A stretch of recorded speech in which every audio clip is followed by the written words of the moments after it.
এই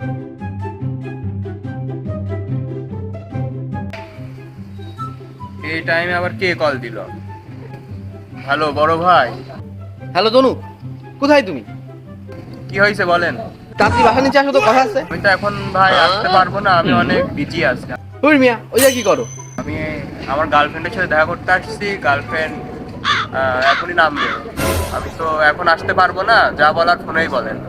কাজ আছে। না ভাই, আমি এখন আসতে পারবো না ভাই। আপনি তো জানেন আমি যদি আজকে দেখা না করি আমার এই রিলেশন আর ঠিক হবে না কখন। আরে ভাই, এদিক তোমার ভাই শহীদ হয়ে যাচ্ছে, এদিক তোমার ভাই ঝামেলার ভিতরে, আর ওদিক তুমি তোমার গার্লফ্রেন্ডের বাসা নিচ্ছে। এটাই ভাই পরিচয় দিলে তুমি, তাই না?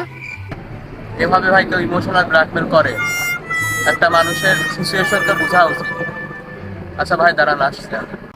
তাড়াতাড়ি আসো। A few moments later. কি হয়েছে ভাই, কি হয়েছে? আরে তনু, অনেক বড় একটা সমস্যা হয়ে গেছে।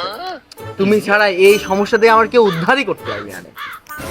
কি আর বলবো তনু, আমার গার্লফ্রেন্ডের একটা বিড়ালের বাচ্চা। এটা কোনো কথা? ধুর ভাই, আপনার জন্য আমার রিলেশনটাই নষ্ট হয়ে গেল। এই রিলেশন আর ঠিক হবে না, আপনি জানেন এটা? হ্যাঁ, আমার কি দেখে আপনার বিড়ালের দালাল মনে হয়? আমি কি বলিস একবার, তুমি ছাড়া এই জিনিসটা আমার কেউ ম্যানেজ করে দিতে পারবে না। তুমি একটু দেখো না ভাই, তোমার বড় ভাই আমি তোমাকে রিকোয়েস্ট করতেছি, তুমি একটু দেখো। আচ্ছা ঠিক আছে ভাই, আমি দেখতেছি কি করা যায়। A few moments later.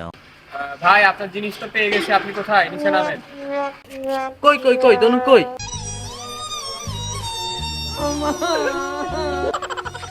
এটা কি, এটা কুকুর নিয়ে আসছো কেন? এটা কোনো কথা হলো তনু? আপনার যে বালের গার্লফ্রেন্ড, এর জন্য এটা আনিছি, এটা আপনার কপাল। আর ভাই হুর মিয়া।